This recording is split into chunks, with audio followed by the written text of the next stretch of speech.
mais uma vez bem-vinda. Obrigada. Antes deste boom das redes sociais, da conselheira de família, de casais, que é hoje muito respeitada pelos moçambicanos e não só, porque sei que os palopes também já estão de olho na Manassés. O que é que a Manassés fazia?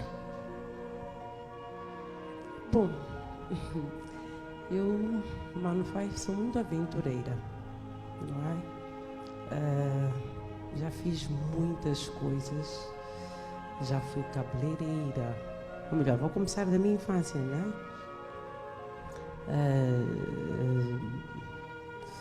Já fui dançarina, já fui catequista,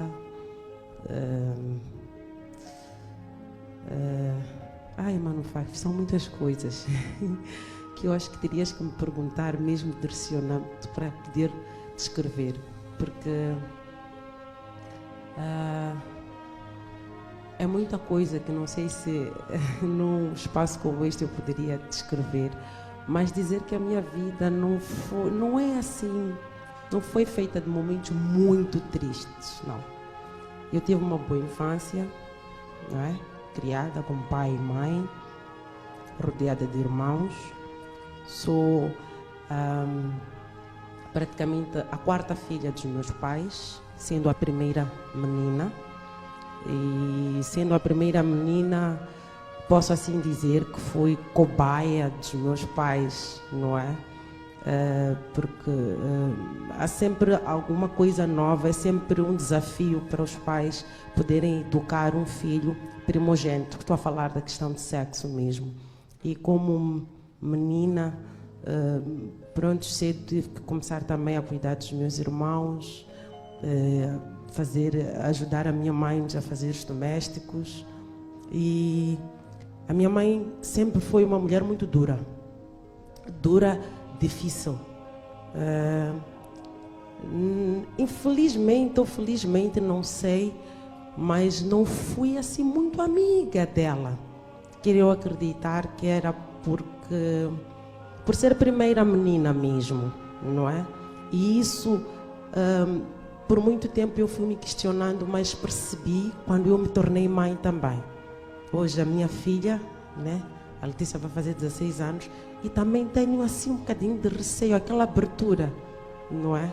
Mas por não ter tido este lado muito assim afetivo da minha mãe, quero acreditar que isto fez com que eu me desviasse um bocadinho de determinadas coisas, porque não conversava muito com ela. E ela era muito exigente, meu pai também, muito duro. E naquela altura eu não percebia, não é? Por quê?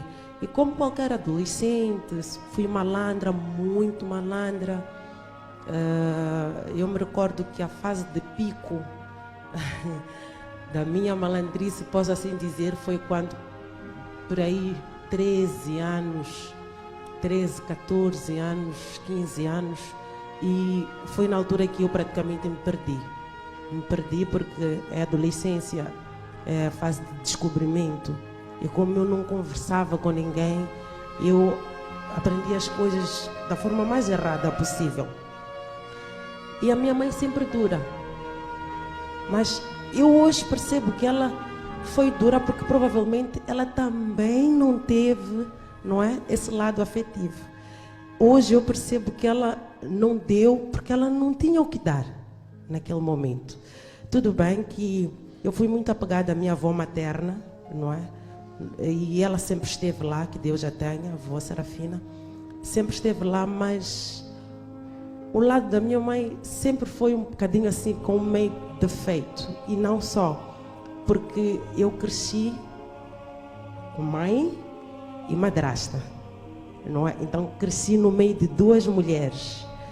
E no meio disto havia assim meio que literalmente alguma disputa em que eu ficava meio que dividida, porque ao contrário de muitas madrastas, né, o meu lado eu não tenho muito que reclamar da minha madrasta. Foi uma pessoa que também fez o seu papel de mãe, não é? A minha mãe também. Então, passei por alguns bocados, alguns momentos não bons, porque a dada altura eu desafiava a minha mãe, porque eu não percebia ela, eu achava que ela não me percebia. E a minha mãe, por causa da forma como ela se calhar encarava a vida, minha mãe foi do tipo de mulher que ela tinha que fazer de tudo, de certa forma, para que meu pai visse bem. Ok. Então, dificilmente ela ficava do nosso lado, porque depois de mim vieram mais 4 irmãos, não é? Então, dificilmente ela ficava assim do nosso lado. Então, aquele momento de nós queremos mamar para nos defender, ela ficava também, porque o meu pai, sendo casado com 2 mulheres, às vezes a minha mãe tinha que exercer o papel de pai também, na ausência, neste caso, do meu pai. Então, ela foi dura. Foi dura. Levei muito tatal, muito cinto, porque também não facilitava. Era rebelde, fugia de casa para aquelas matinês dançantes, porque meu pai não me deixava sair, controlava-me muito, obviamente, era a primeira menina. E veja, por causa desse aperto todo que eu tive na minha infância, eu achei que o sair de casa eu teria liberdade. E saíste? Eu saí porque aos meus 16 anos eu conheci o pai das minhas filhas. Conhecia ele praticamente um pouco depois de fazer 15 anos. Tinha 15 anos, a idade da minha filha hoje. Então conheci o pai da minha filha e começamos a namorar. Aquilo foi muito rápido, foi rápido mesmo. Foi dezembro de 2003, sim, dezembro de 2003, começamos a namorar, eu apresentei ele à minha mãe, quer dizer, foi tudo assim muito a correr, e meu pai quando descobriu e eu já estava grávida, praticamente 4 ou 5 meses depois, e foi numa fase em que os meus pais já não estavam muito bem, e aquilo também em algum momento pesava um bocadinho para mim, porque naquele momento era chatice em casa e eu queria sair, porque eu queria ir namorar, mas eu não podia sair quando eu quisesse.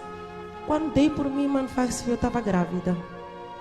E já estavas a viver com o teu parceiro na altura?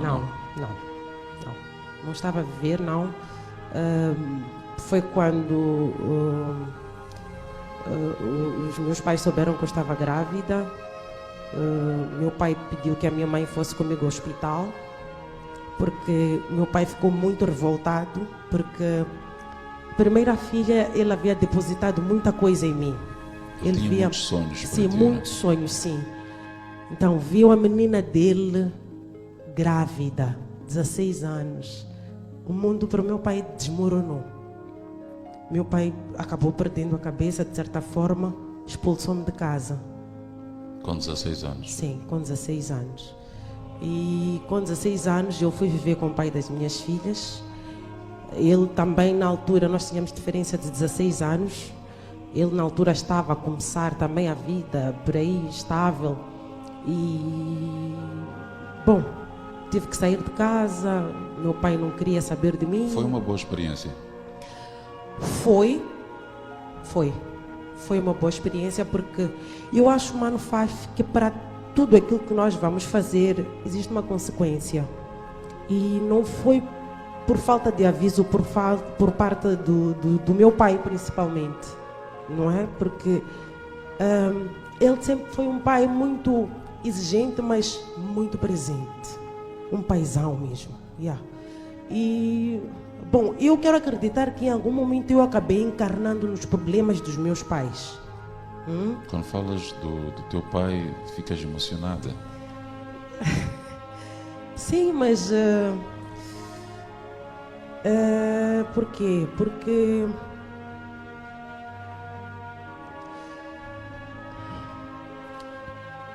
Eu acho que é estranho, né? Para algumas mulheres, se calhar seria um bocadinho mais emocionante para mim. Emocionar-me a falar da minha mãe, né? Não que a minha mãe não tenha assim muito. Tem, obviamente, é a minha mãe. Se não fosse por ela, não estaria aqui. É a minha mãe. Mas o meu pai, não sei, se calhar aquela lei da atração da natureza, mesmo sexos opostos, né? Ele é um paizão. Ele é um paizão. Até hoje. Sim. Até hoje. É daqueles que estás na maternidade. É aquele que está lá às 6 horas da manhã. É um pai mesmo. É aquele que ensinou-me a usar perfume. O meu pai foi o primeiro homem a presentear-me assim, saber que já sou adolescente, tem que pôr rolão, tem que ficar bonitinha. Ele. E por isso que algumas vezes que ele fica indiferente, ainda que hoje eu seja uma mulher adulta, né? Em determinados aspectos, pontos da minha vida, isso mexe um bocadinho comigo, porque é uma pessoa muito importante. Ele não é perfeito, mas é o pai que eu tenho. É como a minha mãe também. Acredito. Deixa ficar uma mensagem para o papá. Há tantas coisas que guardamos. É verdade. Há muitas coisas que nós guardamos, e não só por causa da forma como nós somos criados, somos educados. O lado afetivo, vê aquela coisa de, por exemplo, do nada nós termos que abraçar um pai, beijar, dizer que ama. Às vezes por causa da educação. É algo que nós não fazemos com assim muita facilidade, né? Quando chega o momento de nós darmos um beijo, até ficamos um bocadinho envergonhados. Sim. Mas dizer ao meu pai, Sr. Eduardo Abrão, que palavras me faltam para descrever a tua grandeza. E de certa forma eu queria pedir perdão. E eu acho que nunca pedi perdão a ele, porque se eu tivesse lhe dado ouvidos, se eu tivesse dado ouvidos ao meu pai, provavelmente eu seria aquela grande mulher que ele eventualmente havia desenhado em mim. Eu casei-me à revelia dele. Tive que ser emancipada. Ele fez aquilo. Eu quero acreditar que ele hoje não faria a mesma coisa. O meu pai hoje, eu quero acreditar que ele até iria preferir ficar comigo com o filho, com o neto ali, do que fazer o que ele fez comigo na altura. Porque eu não tinha experiência nenhuma. Eu me recordo que eu bati de frente com ele no dia que ele me expulsou de casa. Eu disse para ele: pai, não acredita no destino. O meu destino é esse. Esse é que é o meu destino. Sem nem sequer saber para onde é que eu ia, o que é que me esperava. O meu pai só abanava a cabeça. E o meu pai disse: já que estás assim, neste caso grávida, vai, é o que tu queres. E fui. O meu pai proibiu-me de pôr os pés em casa, e isso roía-me todo o santo dia, porque foi a 14 de junho de 2004 que o meu pai expulsou-me de casa, e só praticamente voltou a aceitar que eu pusesse os pés à casa dele, neste caso, a quando da minha apresentação, quando eu ia completar 17 anos. Mas neste período a minha mãe recebia-me assim às escondidas. É mãe, sim. A minha mãe sempre esteve lá. A minha mãe sempre... É engraçado que nunca tive ela tão próximo como naquele período, não é? Porque ela sempre esteve lá, a maneira dela, né? Mas ela sempre esteve lá. Então, depois, quando fizeram a apresentação, meu pai determinou que deviam me casar. E mesmo sendo muito nova, fui emancipada. E em 2005 a minha filha já tinha 3 meses e eu casei-me. Pronto, comecei a levar uma vida normal, né? Pai, minha filha, meu lar. E de certa forma, não sei se vou dizer azar ou sorte, o meu ex-marido teve a possibilidade de saímos daqui de Maputo. E automaticamente eu afastei-me de tudo quanto é família. Então tive que ir aprender as coisas longe de todos e de tudo. Foi praticamente lá onde a minha vida virou do avesso. Porque, Mano Five, uma menina de 16 anos no lar. Sem muita experiência. Sem muita experiência. Com um homem também, que também não tinha muita experiência. Tudo aquilo que eu devia viver, neste caso, no período, vamos lá assim dizer, da minha pré-juventude, eu vivi tudo isto no casamento. Quando eu digo vivi tudo isto dentro do casamento, estou a dizer que a partir de traições, a partir de desligar-me completamente até dos meus próprios filhos. Por quê? Porque, de certa forma, eu precisava viver aquilo que eu havia hipotecado. Veja que foi um momento de muita perturbação na minha vida, porque eu queria brincar, eu queria curtir, mas estava lá um lar, estava lá uma criança e um marido à espera de mim. E sendo o pai das minhas filhas também alguém que não tinha muita experiência e era uma pessoa um bocadinho mais calma, mais pacífica, né? Há muita coisa que ele foi deixando acontecer, é como quem diz, foi deixando criar asas, não é? E a dada altura eu já praticamente tinha voado. E foi um casamento de praticamente 10 anos. Houveram momentos bons, sim, mas houveram muitos momentos maus, dos quais eu preferi sair do casamento. E provavelmente é isso que muitos seguidores meus, alguns não sabem.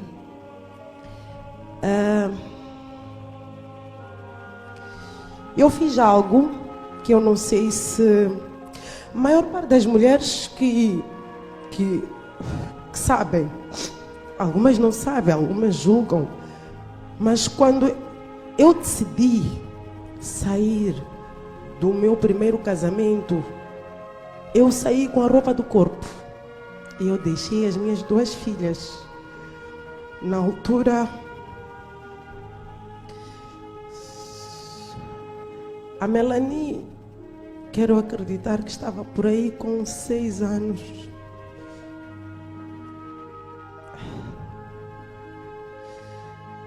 E a Letícia com por aí 10. Eram muito pequenas. E naquele momento, confesso que eu pensei nelas, sim, porque foi uma tentativa de separação que já vinha, quer dizer, eu já vinha tentando já 2 anos antes. Mas recordo-me que uma das vezes que eu vim para cá com as minhas filhas, no momento de pico da minha antiga relação, meu pai sempre foi uma pessoa muito conservadora. Ele olhava para aquilo quando eu dizia: meu pai, eu já não aguento mais, eu já não quero aquele casamento. Meu pai disse: não, volta para o teu lar, é lá onde estão as tuas filhas. Eu me recordo que uma das vezes eu disse ao meu pai: pai, tu queres que eu volte para o lar? Queres que eu volte no caixão? Meu pai: não, volta. Eu voltei, mas eu já não estava feliz. Eu já não estava feliz. Eu tinha uma pessoa ao lado, era pai dos meus filhos, sim, mas eu não tinha como parceiro amigo. Nós praticamente, eu descobri que não tínhamos absolutamente nada a ver um com o outro. E pronto, chegou uma altura que já não dava para mim. Não dava. E eu, quando olhei para trás, eu vi que não tinha feito nada naqueles 8 anos de relação. Não tinha construído nada. eram só dívidas atrás de dívidas. Eram só inícios, tentativas de estudar, que eu não conseguia. Veja que eu, quando entrei para aquele casamento, estava a fazer a 10ª classe. Fiz a 11ª, fiz a 12ª. Mas depois disso, fiz várias tentativas de engrenar em várias universidades. Começava o primeiro ano, sempre desistia, porque eu não estava concentrada para aquilo. Eu não estava para aquilo. Então, eu olhei para as minhas filhas. Na altura eu vivia com a minha irmã. A minha irmã assistiu de perto, porque eu estava fora, estava no norte do país, no Niassa. A minha irmã vivia lá. A minha irmã chegou e eu disse para ela: Cacá, eu já não aguento. A minha irmã disse: Mana, vai. E ela já estava no lar lá. E eu disse: Tu vais tomar conta das tuas sobrinhas. Ela disse: Mana, vou. Por quê? Foi uma coincidência de muitas coisas, porque a minha mãe acabava também de sair de casa. A minha mãe também passou por muitas coisas. E ela também decidiu sair e tentar fazer a vida dela. E eu também decido, que ele coincidiu. Eu disse que eu ia embora. Eu olhei para as minhas filhas. O meu ex-marido era uma pessoa muito bem posicionada financeiramente, de certa forma. Mas não havia equilíbrio nenhum em nós. Nenhum mesmo. E eu pensei: eu vou levar essas meninas para onde? Estão habituadas, estão numa casa confortável, estão habituadas a motorista todo dia, estão habituadas a comer do bom e do melhor todo santo dia. Tem um pai presente, porque ainda que entre eu e o pai das minhas filhas não houvesse essa compatibilidade, ele sempre foi uma pessoa presente, não? um pai nota 1000. Deixa-me desde já mandar um beijo enorme para o Sr. Juvencio. Ele é um pai, um paizão. E nesse aspecto eu posso me dar como abençoada, porque eu não sei o que estaria a acontecer com as minhas filhas se ele não fosse o pai que ele é. E eu sei que em algum momento ele sofreu muito, porque não é fácil, principalmente cuidar de meninas, crianças, sozinho. Porque eu, ainda que pareça ser esta mulher de garra, de fibra, eu falhei para aquele homem. Porque naquele momento eu só pensei em mim. Não pensei nele. Eu não pensei no que ele pudesse passar. Não só porque ele era uma figura pública, mas porque eu tenho a certeza que eu mudei a vida dele ao avesso. Porque quero acreditar que ele teve que parar muitas coisas para ter que ser pai e mãe das minhas filhas. E eu sei que ele carrega muita mágoa mesmo, e é compreensível, motivo pelo qual eu nunca desafiei com ele para tentar lhe arrancar as crianças. Nunca. Porque eu reconheço. Eu não sei se foi um erro, mas eu podia ter feito diferente. Eu podia, se calhar, ter orquestrado a coisa de forma diferente.